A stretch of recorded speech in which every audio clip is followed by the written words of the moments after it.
മലപ്പുറം വഴിക്കടവിലേക്ക് തന്നെയാണ്. അവിടെ പന്നിക്ക് വെച്ച വൈദ്യുതി കെണിയിൽ നിന്ന് ഷോക്കേറ്റ് ഒരു വിദ്യാർത്ഥി മരിച്ചു എന്നുള്ള വാർത്ത വന്നിരുന്നു. 10ാം ക്ലാസ് വിദ്യാർത്ഥിയായ ജിത്തുവിന്റെ മരണം സ്ഥിരീകരിച്ചിരുന്നു.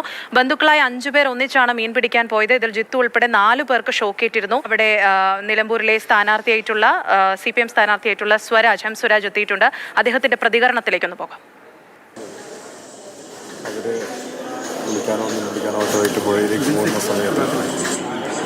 വൈദ്യുതാഘാതമേറ്റ് അപകടത്തിൽ പെടഞ്ഞു എന്നുള്ളതാണ് ലഭിക്കുന്ന വിവരം. അത് സംബന്ധിച്ചെല്ലാം വിശദമായ പരിശോധനയും അന്വേഷണവും നടക്കേണ്ടതാണ്. ഇപ്പോൾ അന്തരീക്ഷത്തിലുള്ള കേട്ടുകേൾവികളാണ്. പന്നിയെ പിടിക്കാൻ വേണ്ടി എന്തോ വൈദ്യുതി ലൈനിൽ നിന്നും അനധികൃതമായിട്ട് വൈദ്യുതി ലൈനിൽ നിന്നും ഇങ്ങനെ കമ്പി കൊളുത്തിയിട്ടെന്തോ പന്നിയെ പിടിക്കാൻ വേണ്ടിയുള്ള ശ്രമം നടത്തിയപ്പോൾ ആ കമ്പിയിൽ തട്ടി ഈ കുട്ടികൾ, ഇതറിയാതെ അതുവഴി വന്ന കുട്ടികൾ തട്ടി അപകടം പറ്റിയെന്ന നിലയ്ക്കാണ് വിവരങ്ങൾ പ്രചരിക്കുന്നത്. അപ്പോൾ നമുക്കിപ്പോൾ ഏതെങ്കിലും തരത്തിലുള്ള ഊഹാപോഹങ്ങളിൽ എത്തുന്നത് ശരിയായിരിക്കില്ല. സംഭവത്തെക്കുറിച്ച് വസ്തുനിഷ്ഠമായി അന്വേഷണം നടത്തുകയും അന്വേഷണത്തിൻ്റെ ഭാഗമായി വിശദാംശങ്ങൾ പുറത്തു വരികയുമാണ് വേണ്ടത്. ഏതായാലും വളരെ ദുഃഖകരമായ സാഹചര്യമാണ്. ഒരു കുട്ടി ആണ് ഇപ്പോൾ മരണപ്പെട്ടത്. ജിത്തു എന്നൊരു കുട്ടിയാണ് മരണപ്പെട്ടത്. ഇവിടെ ജില്ലാ ആശുപത്രിയിൽ പ്രവേശിപ്പിക്കപ്പെട്ട ഷാനു, അദ്ദേഹം അപകടനില തരണം ചെയ്തു. ഞാനിപ്പോൾ കുട്ടിയെ കണ്ടു. കുട്ടിയുമായും കുട്ടിയുടെ അമ്മയുമായി സംസാരിച്ചു. അമ്മയുമായി ഫോണിൽ സംസാരിച്ചു, കുട്ടിയോട് സംസാരിച്ചു, ഡോക്ടറുമായി സംസാരിച്ചു. അപ്പോൾ അപകടനില തരണം ചെയ്ത സാഹചര്യമാണ് ഇപ്പോൾ ഉള്ളത്. അങ്ങനെ ഭയപ്പെടാനില്ല ഈ ഷാനുവിൻ്റെ കാര്യത്തിൽ. മറ്റൊരു കുട്ടി പാലാട് ആശുപത്രിയിലുണ്ട്. അതും ഒബ്സർവേഷനിലാണ്. വേറെ അപകട സാധ്യതകളില്ല എന്ന് തന്നെയാണ്.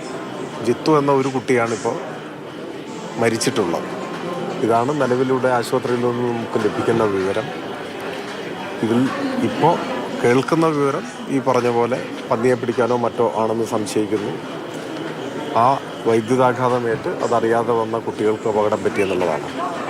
ഇത്തരത്തിലുള്ള അപൂർവം സംഭവമാണെങ്കിലും ഒറ്റപ്പെട്ട് കേരളത്തിൽ പലയിടത്തുനിന്ന് റിപ്പോർട്ട് ചെയ്യപ്പെടാറുണ്ട്. അതിലൊക്കെ പൊതുവെ കർശന നടപടിയാണ് സ്വീകരിച്ച് കാണാറുള്ളത്. ഏതായാലും ഈ കാര്യത്തെ സംബന്ധിച്ച് വളരെ കാര്യമായ അന്വേഷണം നടത്തണം. അതിൻ്റെ ഭാഗമായി എന്താണെന്നുള്ളത് മനസ്സിലാക്കുകയും അനധികൃതമായി ഇത്തരത്തിലുള്ള കാര്യങ്ങൾ ചെയ്യുന്നത് അവസാനിപ്പിക്കുന്നതിന് വേണ്ട കർശന നടപടികൾ സ്വീകരിക്കുകയും വേണം. അപ്പോൾ എത്രയും പെട്ടെന്ന് അത്തരം അന്വേഷണ നടപടികൾ ഉത്തരവാദിത്തപ്പെട്ടവരുടെ ഭാഗത്തുനിന്ന് ഉണ്ടാവണം എന്നാവശ്യപ്പെടാനാണ് ഈ സന്ദർഭത്തിൽ നമുക്ക് അങ്ങനെയാണ് കേൾക്കുന്നത്. കാരണം ഔദ്യോഗികമായിട്ടുള്ള ഫെൻസിങ് സംവിധാനത്തിൽ തട്ടിയാൽ ആരും മരിക്കില്ല. അതിൻ്റെ ഇലക്ട്രിസിറ്റിയുടെ പവറും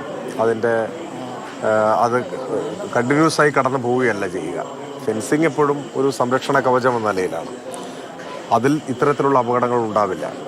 ഈ അപകടത്തെ സംബന്ധിച്ച് ഇപ്പോൾ പ്രാഥമികമായി കേൾക്കുന്ന കാര്യമനുസരിച്ച് ഈ അനധികൃതമായിട്ട് ഇലക്ട്രിസിറ്റി ലൈനിൽ നിന്ന് കമ്പി കൊളുത്തി താഴെയിട്ടിട്ട് അങ്ങനെയൊക്കെയാണെന്നാണ് കേൾക്കുന്നത്. ഞാനത് ആധികാരികമായി പറയാൻ ഉത്തരവാദിത്തപ്പെട്ടവർ നമ്മളല്ല എന്നുകൊണ്ടാണ് അങ്ങനെയാണ് സംസാരം കേൾക്കുന്നത്. പക്ഷേ അത് അന്വേഷിക്കണം. അത് സംബന്ധിച്ചുള്ള ഗൗരവമായ അന്വേഷണം നടത്തണം.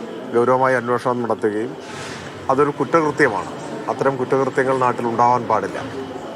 അത് തടയുന്നതിന് ആവശ്യമായ നടപടി സ്വീകരിക്കണം. കുറ്റക്കാർക്കെതിരെ കർശനമായ നടപടി സ്വീകരിക്കണം.